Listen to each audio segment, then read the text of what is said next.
A very good morning to everyone. I, Dr. Poonam Joshi, welcome you all once again to our abstract head and neck academic classes. Our today's speaker is Dr. Deepak Balasubramanian. He needs no introduction, but as a routine, I have to introduce him.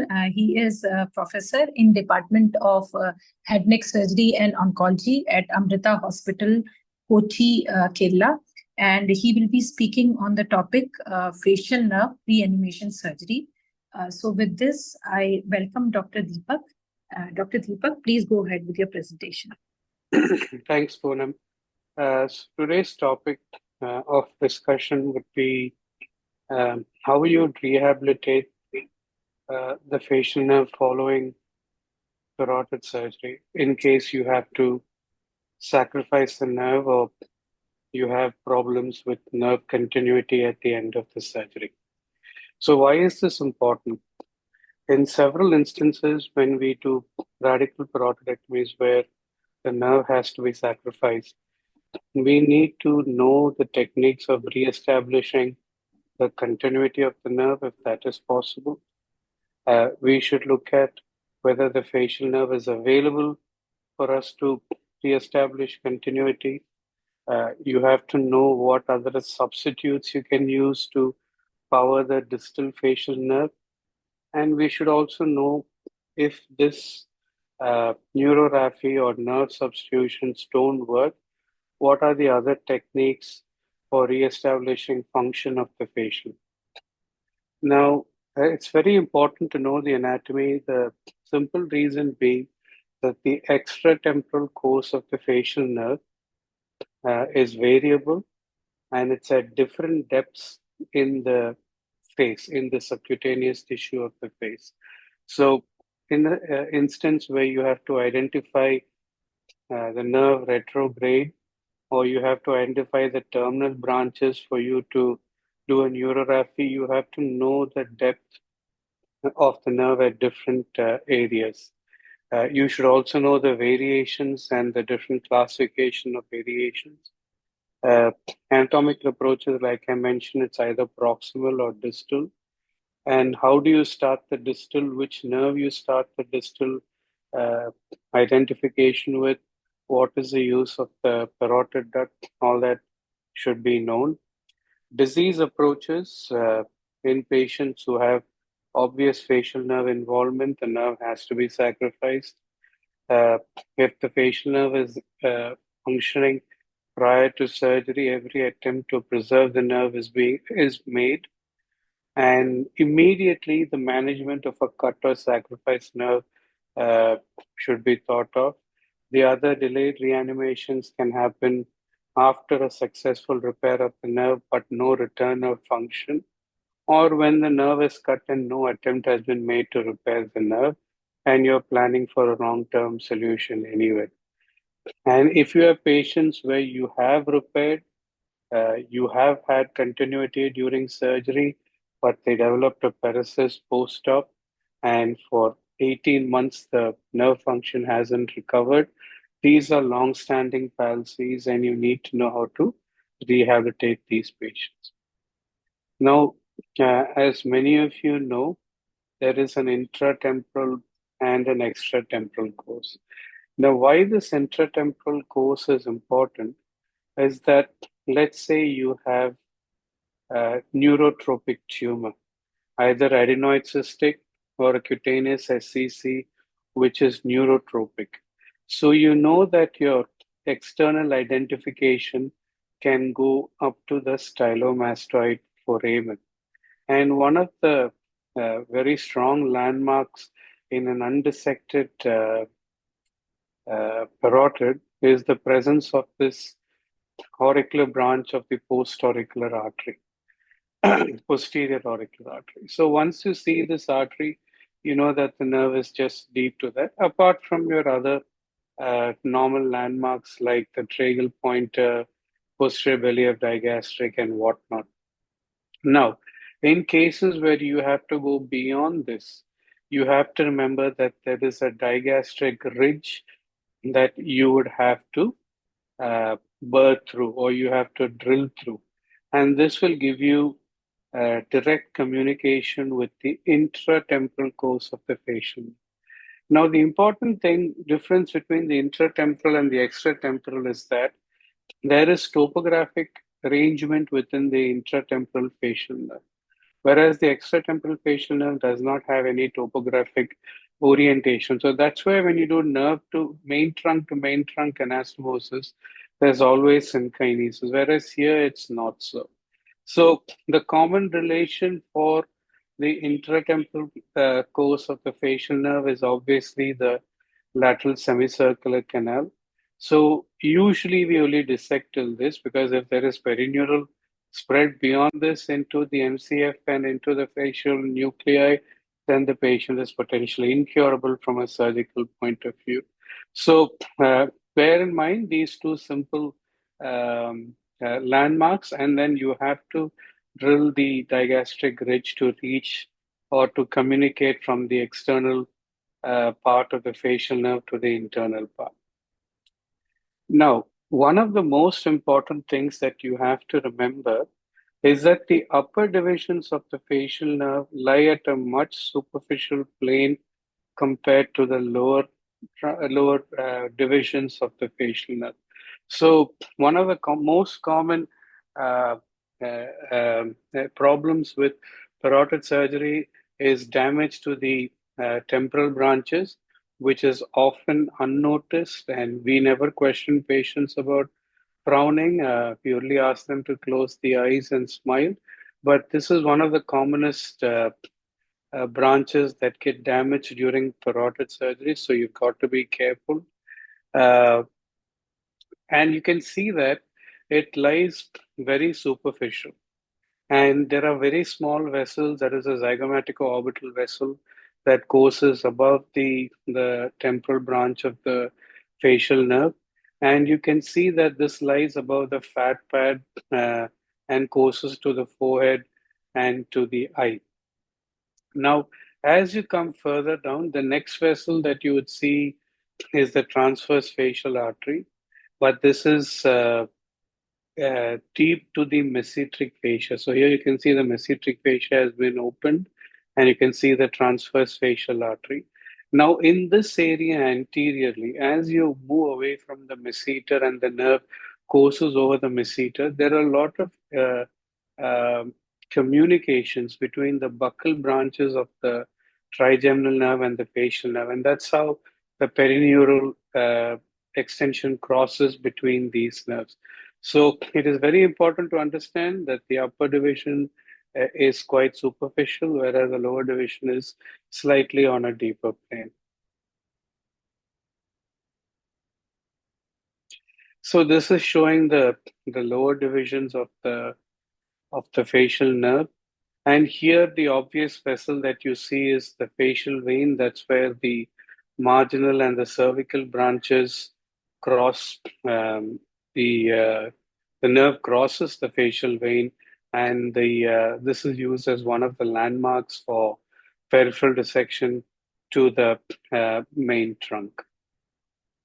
So what are the surface or anatomical landmarks that you use to identify distal facial nerve branches? So let's imagine that you have a tumor in the main parotid.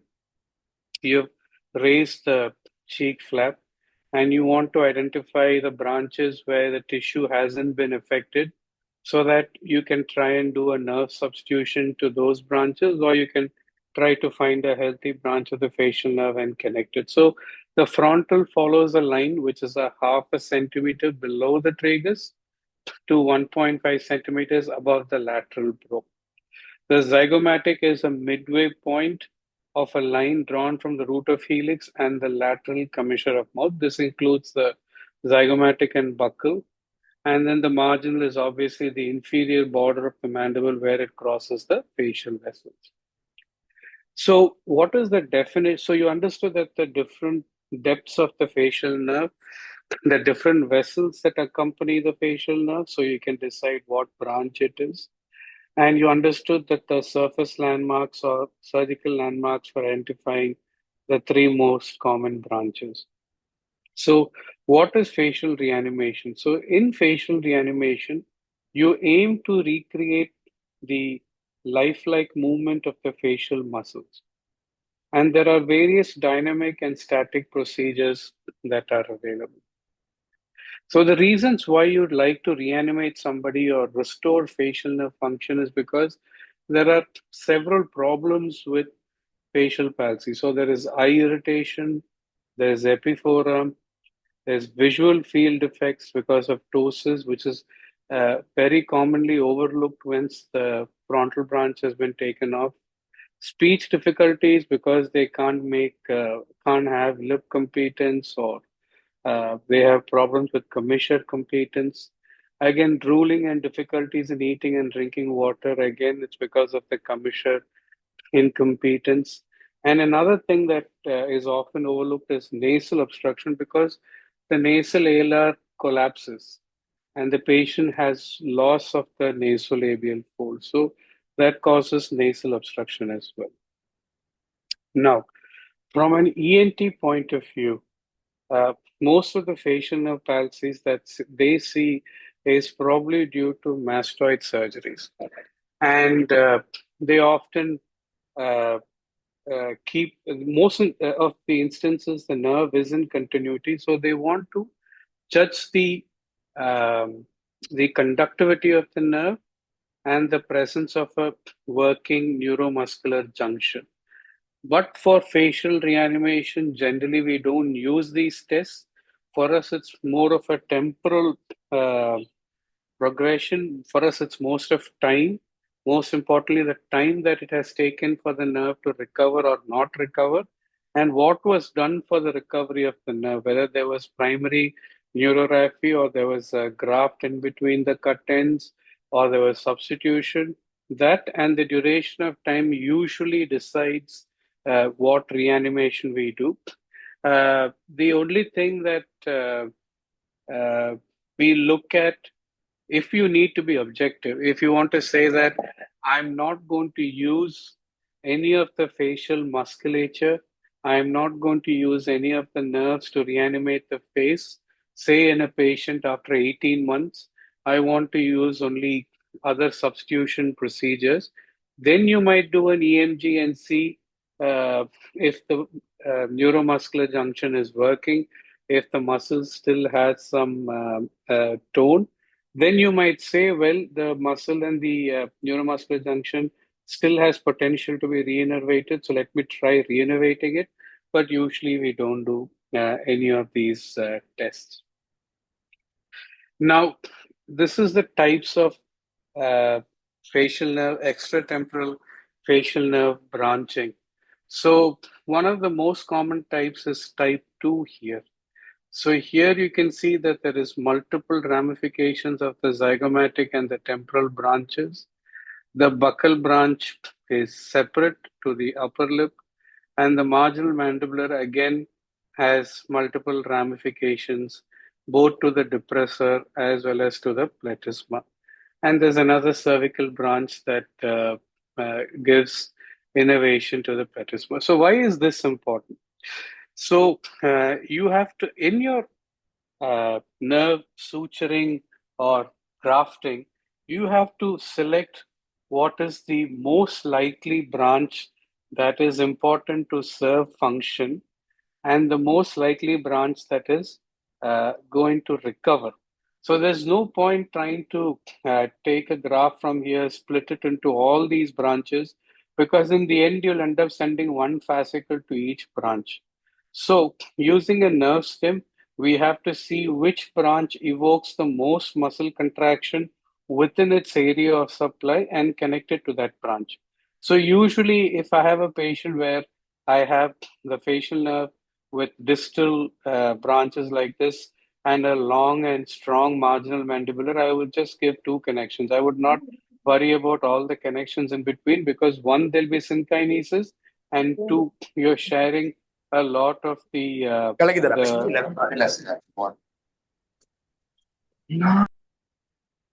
hello. Sorry for that, Dr. Deepak. I think someone Yeah, has. Yeah, yeah, sorry. yeah, okay. So you need to decide which branch to power and which are the branches that can be powered, keeping synkinesis to a bare minimum. Now, As I mentioned to you, there are different uh, depths of the facial nerve. So if you see in the frontal region, it is just below the frontalis muscle.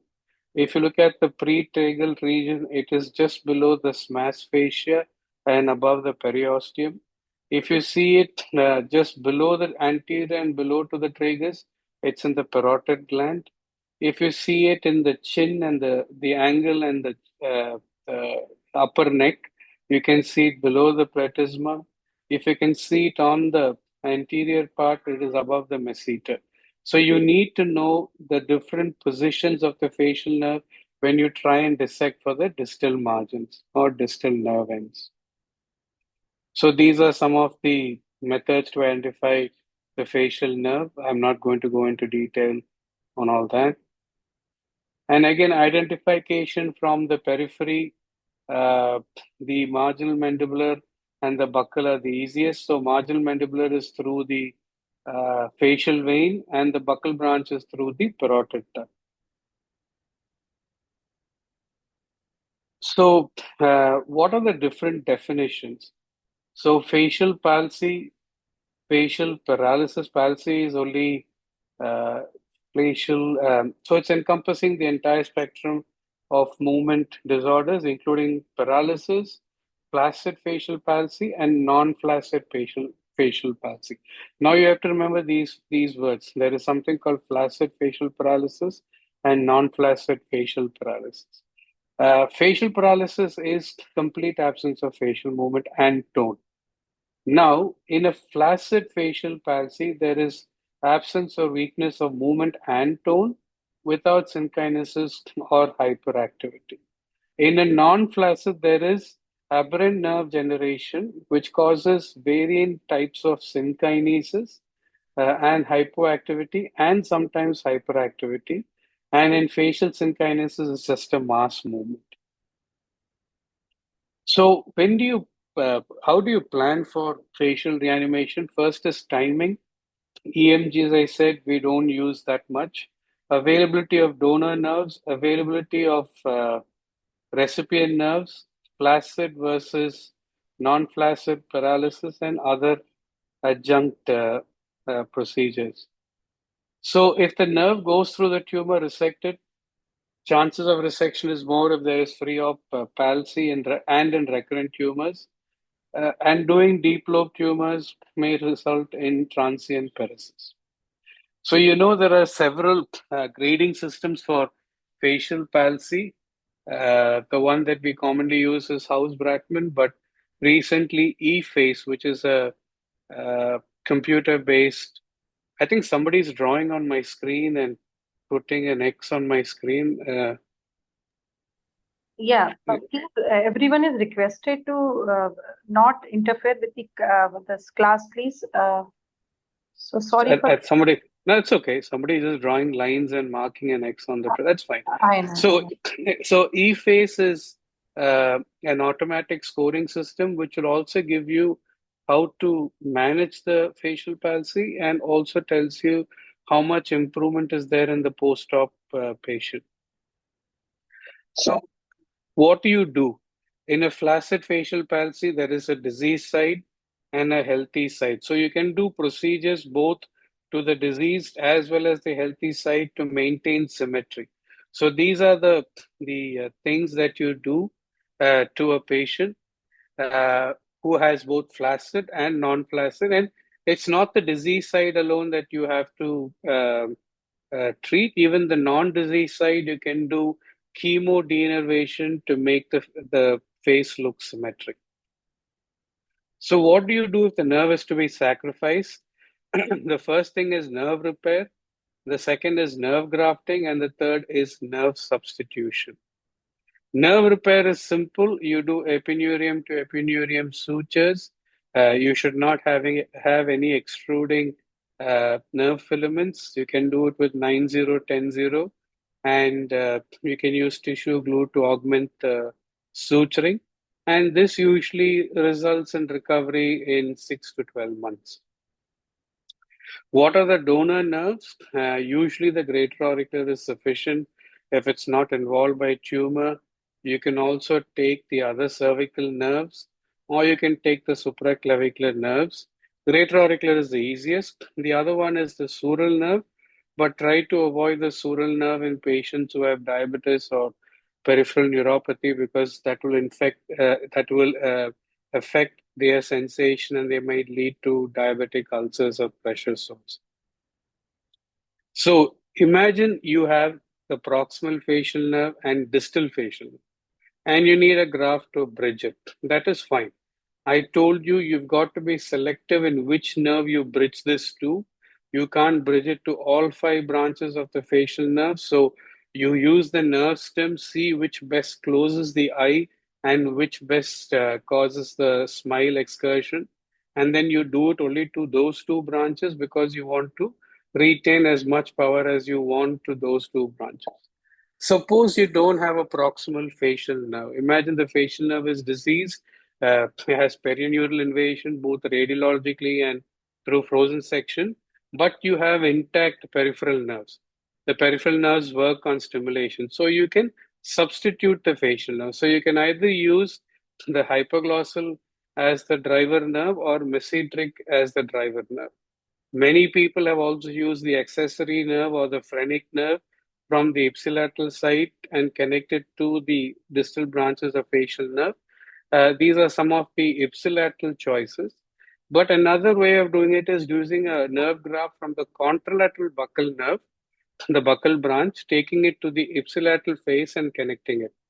Now, the advantage of this cross nerve graft is that you have symmetric movement. From the other side, you'll have symmetric movement. Whereas in all the nerve substitutions, you have to voluntarily teach the patient to have that movement. So the patient has to chew to get facial movement. The patient has to move the tongue to get facial movement. The patient has to lift his shoulder to get the facial movement. Whereas if you use the facial nerve from the contralateral side, it is more symmetric and you don't have to learn any new procedures. So this is the hypoglossal reinnervation of the facial nerve.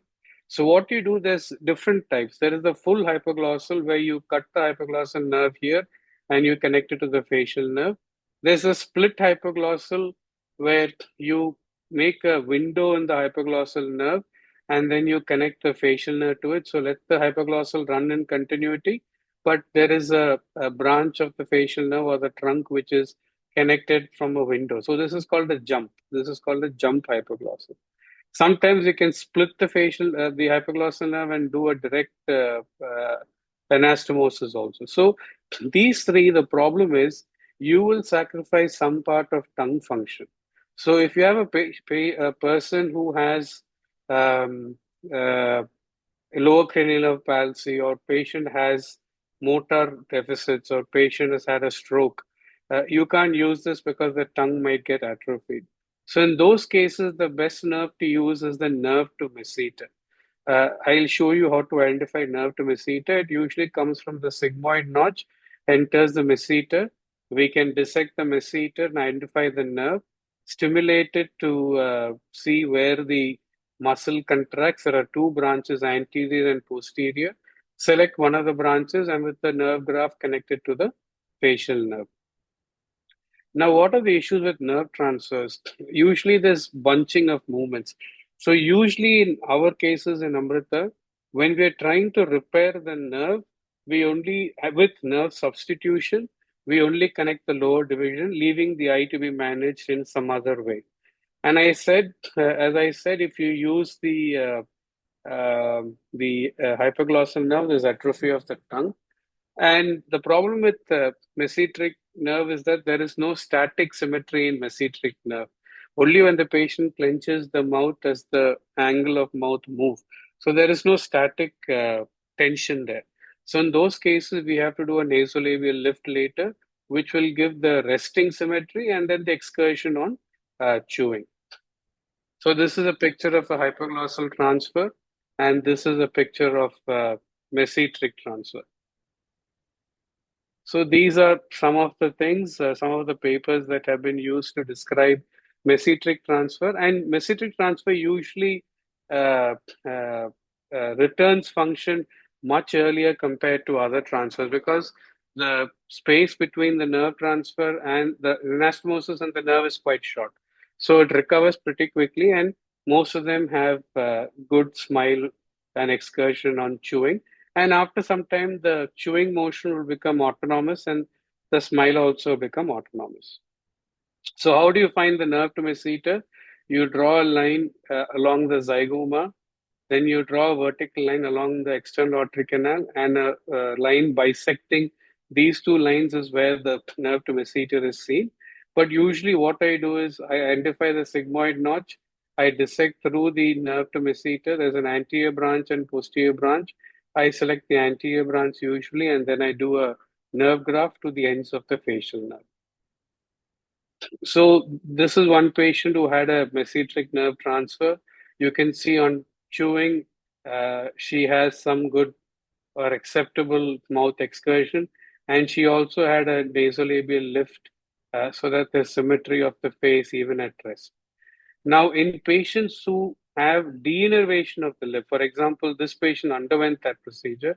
The problem with marginal mandibular paresis is not only that you lose movement, but the lip also denervates and atrophies. So, in those cases of denervation atrophy, a wedge resection and primary closure also will help.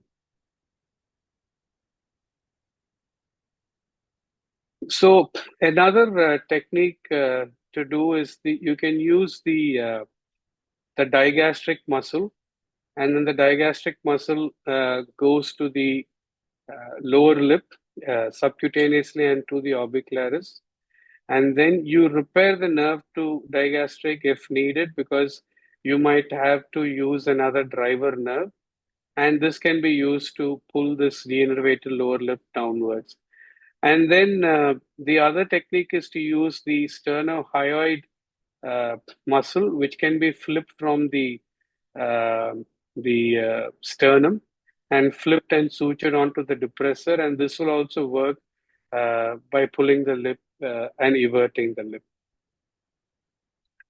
So if you're not doing substitutions, you can do crossface, as I mentioned. There are various techniques. The only problem with crossface is you have to open the other side of the parotid. You have to select a branch, and that branch should not affect the ipsilateral function or the donor side function. And there are different ways of doing it. There are different techniques. There is Caramellas technique, Fish's technique, Conley's technique, Anderl's technique. There's a lot of different types, but you have to wait for the whole function to return to this side. And the problem is, by the time the nerve function comes to here, the neuromuscular junction might have atrophy.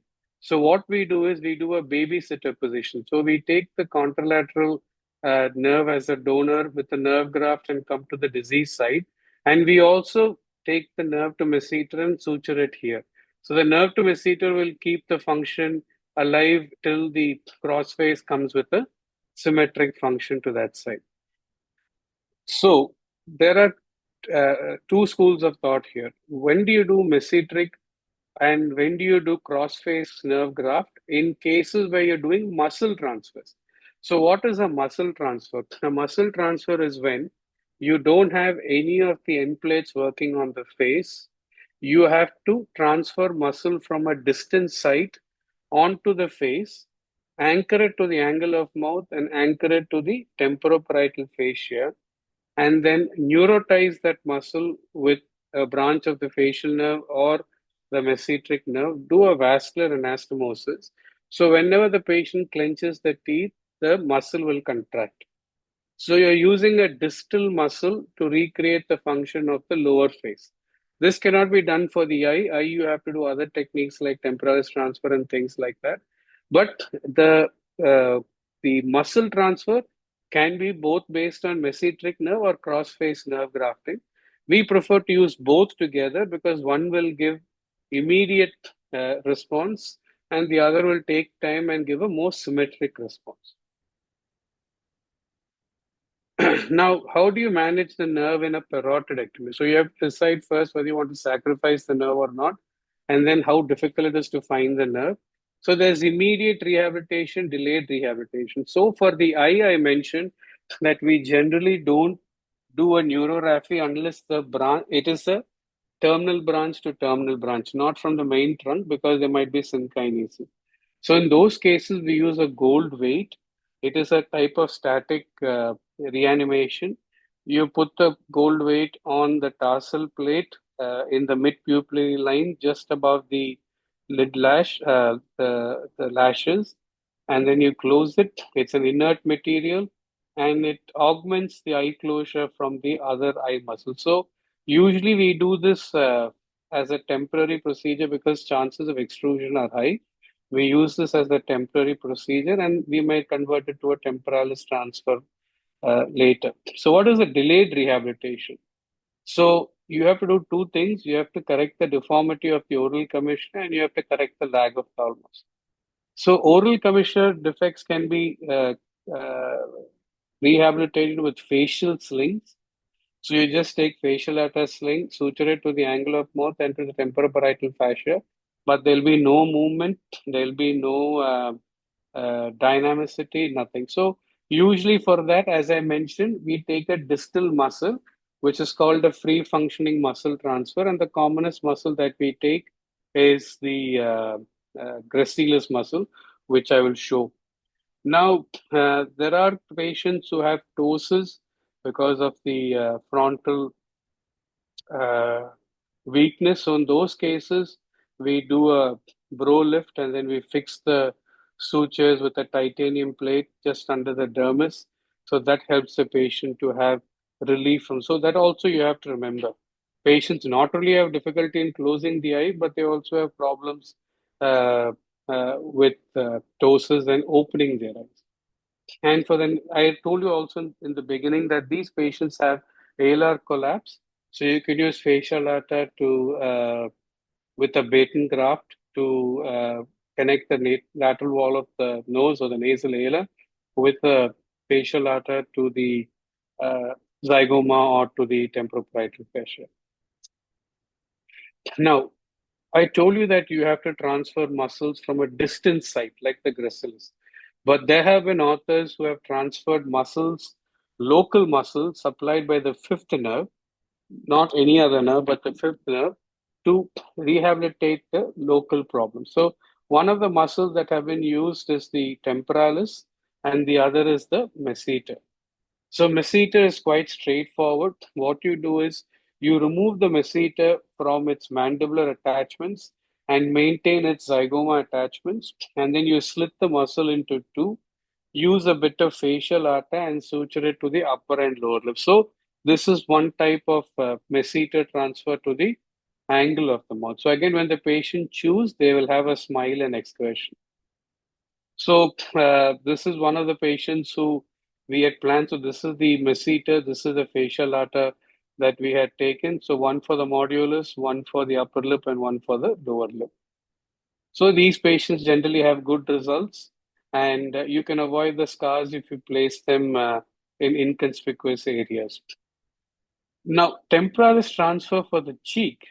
I said masseter before, now it's temporalis. This is called the Lebes's procedure. So what Lebes did was he disconnected the temporalis from the coronoid process and he brought it to the angle of mouth. This we don't do much nowadays. We rather use the temporalis for the eye, so we don't use this much nowadays. And on the left, you see a picture of where the temporalis has been split into multiple components, one going for the angle of mouth and two going for the eyelids. We don't do this today, but in the past, we were able to use the temporalis for multiple components of the palsy. So, what is the advantage of the free muscles and what are the disadvantages of the free muscles? So free muscles, the excursion is better, meaning the contraction is better, but they're often complex and sometimes two-staged. The regional muscles, they are simple and predictable, and there is immediate benefit in regional muscles. So there are a lot of factors to decide whether we do regional muscles or distant muscles. So the principle of a distant muscle transfer is weight 6 of microvascular transfer. You take a muscle along with its blood supply and nerve supply to the face. The muscles are the gracilis and or pectoralis minor. We don't do pec minor that much. Gracilis is our preferred choice. And the nerves that used to drive the muscle is either the facial nerve or nerve to masseter. And I already mentioned to you that it's always better to do dual innervation so that we can have preservation of tone of the muscle and then gradually the involuntary and emotional action of the muscle from the contralateral facial nerve. So these are some pictures of temporalis transfer, of gracilis transfer. This is a gracilis muscle from the thigh. You can see the nerve, you can see the blood vessel. You can thin this muscle to whichever thickness you want. One is sutured to the temporoparietal fascia, the other is sutured to the modulus and to the upper lip, and it's dually innervated. So you use the nerve to masseter as well as the cross-face nerve graft. So, what are the long-term solutions with TI? The problem with putting a gold weight is that it tends to extrude. It's not very comfortable. Tarsorrhaphy again causes problem with vision. It reduces the visual field, so it's not very comfortable. So, what we now do is the temporalis transfer. So, basically, what we do in the temporalis transfer is this is again our old technique. We don't use this technique now, but basically, you lift the temporalis off the scalp and then the temporalis fascia will be covering the temporalis muscle. You elevate the fascia off the muscle and suture it here so that it doesn't get disconnected and make two strips from the temporalis fascia. And one strip goes up to the upper eyelid in the subcutaneous plane to the medial canthus. One sling goes to the lower lid to the medial canthus, and both of them are sutured to the medial canthal ligament. So whenever the patient clenches the mouth, the lids will close because of the sphincteric action. Now, this is very easy to do. It's a procedure that I urge all of you to learn. Nowadays, what we do is we don't elevate this muscle off. That's because it leaves a hollow here. Instead, we detach the muscle from the coronoid, attach a palmaris sling or a facial arter, and then uh, tunnel it through the eyelids as we did in this case. So there's no temporal hollow, and it's orthodromic. It's not antidromic action. It's an orthodromic action. So this is the face graphical user interface, as I mentioned to you. This helps to identify the preoperative nerve discomfort and the postoperative nerve recovery in a score system. And it gives you the static score, it gives you a dynamic score, and it gives you a synchronous score also. So these are some of the papers which have been published with different types of reanimations. There's no standard way of doing this. It's just the institution to institution protocols. But you must know temporalis, loading of the lid, static grafts, and gracilis if you want to complete your entire reanimation learning. So these are all the papers. You can just go through them. And this is a summary of the static and dynamic transfers that we do for patients who have brow problems, lid problems, mid-face problems, oral commissure problems, neck problems, and then the region-wise, if it's the main trunk, if it's periocular and the smile part and the lower lip. So these are the different types of surgical techniques that you can offer. So one of the newer smile scales and synkinesis scale is the TESS smile function evaluation and Meta synkinesis evaluation. We tend to use this now more for patients who come to us with either a palsy or a full-blown paralysis waiting for surgery. So to conclude, facial palsy, if it's permanent, but you have the distal nerves, do a nerve substitution. If you want to manage the eye, do a temporalis transfer. And if you want to do a smile reanimation, do a muscle transfer. The muscle transfer can be masseter, temporalis, or can be a distal muscle. If it is a temporary facial problem, facial nerve problem, you can check the Bell's phenomenon. You can check the Bell's phenomenon and see if eye closure is adequate. In those cases, we can do a messetric transfer. You can do a messetric to the lower lip or the lower commissure plus goal weight for the eye or temporalis. If Bell's weight if Bell's phenomenon is good, you do nothing. But if it's weak, you can try a goal weight for the function to return. So upper face and lower face, again, there is temporalis transfer, there is masseter transfer and free functional transfer. These are all for lower faces. Upper face is only one option, that is a temporalis transfer. And for lower face, for the tone at rest, the static tone at rest, we have to use static slings. So conclusion, timing is important when you want to treat these patients. You have to have all the options in front of you. You have to separate the facial sites and individual reanimation for each. You have to work between flaccid and non-flaccid palsy. And you also have to think if you want to do an immediate versus delayed rehabilitation. So thank you for your time and patience, and I'll take any questions that you have now. So thank you, Dr. Deepak. Indeed, a very insightful lecture as expected. I think there is one question in the chat box. How can we avoid facial incision scars? In which context? Are you talking about? It's a very general question, I think. Yeah. No, in which context? Are you talking about parotidectomy? Are you talking about which context are you talking about? I think muscle transfer in the context of muscle transfer. Which muscle transfer are you talking about? If you're talking about mesenteric transfer, you can use the parotid incision to detach the masseter from the. You can use the same parotid incision and detach the masseter from the angle of the mouth, and using lighted retractors. There are retractors which have lights at the end of them. Use a lighted, they're called channel retractors. Using channel retractors, you can go up to the angle of the mouth, and then subdermally you take the sutures. You take the sutures from under the cheek flap and then connect the masseter muscle. That's all. And temporalis is seated in the hairline, so you don't have to worry about the temporalis. Yes.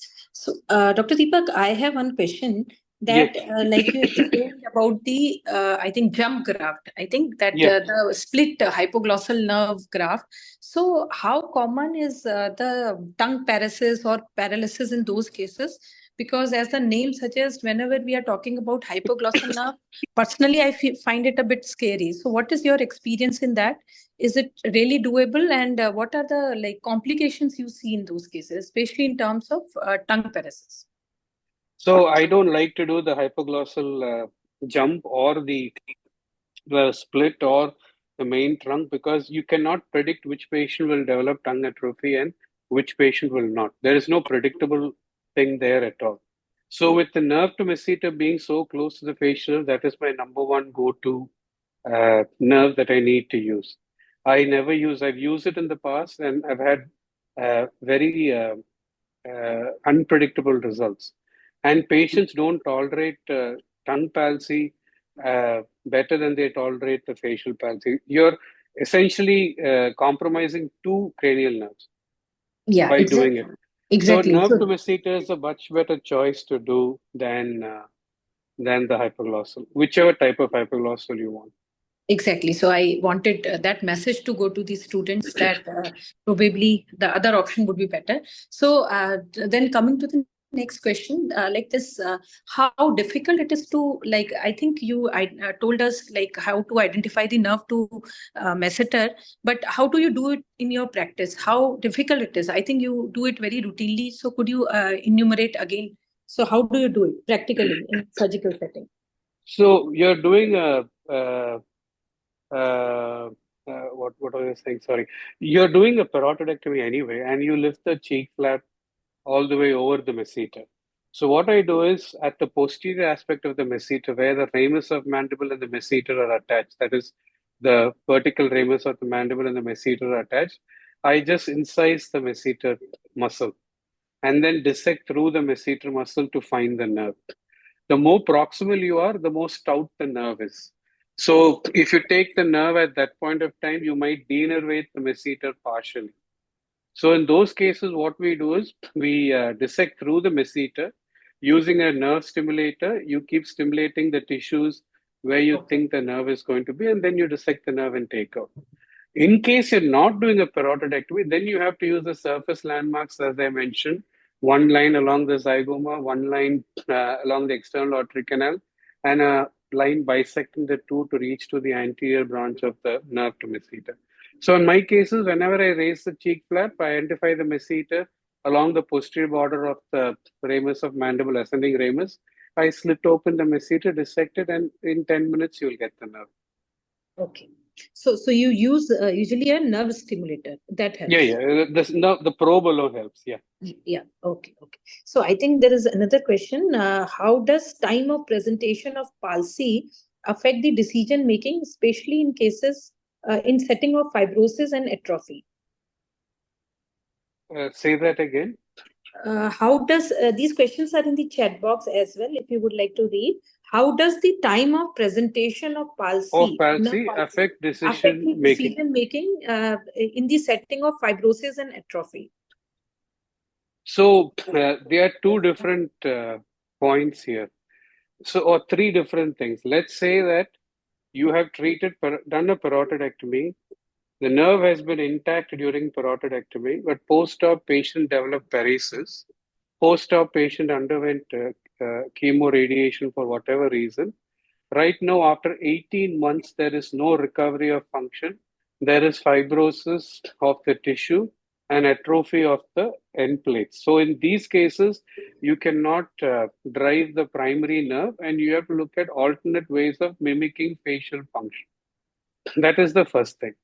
Second thing is, if you have cut the nerve during the parotidectomy and you have repaired the nerve, but you have not given the patient radiation or chemotherapy or anything like that, you can wait up till 18 months for the recovery of the nerve.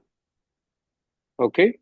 Third situation is that you have cut the nerve, you have not made any attempt to repair the nerve because the disease was extensive, and you have given the patient chemo-RT, and now the patient wants reanimation. Then you wait for 12 months for all the radiation effects to settle down, and then do substitution. That you take distal muscle for the smile, and then you do a temporalis transfer for the eye. So that's how you look at it. Time of presentation depends on what was done initially for the patient. Correct. So after parotidectomy, immediate post-op facial paresis, which steroid is best to start and for how many days? So do you use steroids after facial paresis? For facial paresis, yes. Not for if you have cut the nerve and then done some paresis. For paresis, again, prednisolone should be. There is no level 1 evidence for any of that. So prednisolone usually I give for 7 weeks. The one thing that has shown to improve facial paresis recovery is zinc. Zinc is known to hasten facial nerve recovery in an intact nerve. So prednisolone usually I give for 14 days, 7 days at 60, and then tapering 7 days. And I give zinc to the patient through Zincovit or zinc and B12 combinations I give to the patient. So that should be enough, but not more than 14 days because the steroid doesn't have any effect like that. Okay. So during static muscle transfer, should we overcorrect or just like opposite side? See, the problem with this static the good thing about static overcorrection is you can always go back and undercorrect it if you want. But don't overcorrect it. See the resting line, resting tone on the other side and just correct it till that much. If you overcorrect it, patient can't use any facial movements to make it smaller. You can, of course, go back and undercorrect it or remove whatever the overcorrection was or plicate it or do whatever. But just like the opposite side, you have to correct. No, never overcorrect it like that. Yes. So on average, how much is the recovery? There's nothing called static muscle transfer. All muscle transfers are dynamic. Yes. So you're talking about static pulls, like facial pull or things like that. Muscles are always dynamic. So another question: how much is the recovery in different procedures you described, and what is the best scale to assess the recovery? TERSIS is a good scale to assess recovery, and the average time depends on different things. If it is a primary nerve repair and you have just done nerve to nerve repair, that is very quick. In 6 months, you'll see good results. If you have done nerve substitutions to nerve to masseter, again, from 6 months, you'll start seeing movement on that side of the face. If you have done a nerve muscle transfer, that muscle transfer will usually take 12 months to uh, have an effect, depending on the length of the nerve graft that you had to use. That is the most important thing. And for temporalis, mesenteric, all those things, it's immediate. Those local muscle transfers, it's immediate. So I think there is one question: medical management till the second stage. What second stage are you talking about? You're talking about muscle transfer in 2 stages? Even I am not sure. That's the only question. So muscle transfer can be done in 2 stages. One stage is you do the cross-face nerve and leave it there. Don't transfer the muscle. You wait for about 8 to 10 months and you do something called a Tinel sign. You tap on the edge where you have left the nerve on the disease side from the normal side. And if there is tingling, you know that the nerve has grown till there. At that point, you take the muscle and then you anastomose the nerve. So you don't have to waste the muscle for 8 months till the opposite side grows and the muscle might atrophy. So in those cases where you're doing a 2-stage transfer, there is no medical treatment in the middle. There are people who have tried nimodipine and all sorts of things to hasten nerve growth, but nothing has been proven. So there's no medical management for that. For nerve graft, you select nerve based on thickness of proximal part. How to anastomose the distal part, which is relatively thin. No, the concept of that question is wrong. You don't need to have matching thickness nerves to do the nerve anastomosis. As long as there are few fibrils and they are within the epineurium, that is fine. And you have to keep the nerve in its anatomical position. Even though many people have said it doesn't matter, unlike a vein graft, you have to keep it in the direction. So it doesn't matter if the proximal part is big or the distal part is big. You have to keep it in its anatomical course. And then even if you have a few fibrils, we have done slitting of thin nerves with just 2 fibrils attached to the distal nerve and the nerve starts working. So that doesn't matter. Suture ethylon or proline, 90 ethylon. 90 or 10 ethylon. Those are nylon sutures. During the waiting period for recovery before repair, do you assess a clinic? No, we never do that. Like I said, it depends upon what was done for the patient. Maybe in some instances when I have done and I know that the nerve was intact and I know that there could still be a chance of re-innervating the end plates, then I might do EMG. But otherwise, I would just straight away try to stem the distal branches. If they work, they work. Otherwise, look at other ways of doing it. Post herpes presentation of 14 days, steroids, acyclovir. So these patients, you have to wait for 12 to 18 months. You can't do anything before that. You can't do anything before that because you don't know when the nerve will recover. It will recover with synkinesis, but I wouldn't touch the patient for 12 months at least after this thing. Any role of using PRP? No. At least we don't, and I've never heard of it. There's no role for PRP and all those things.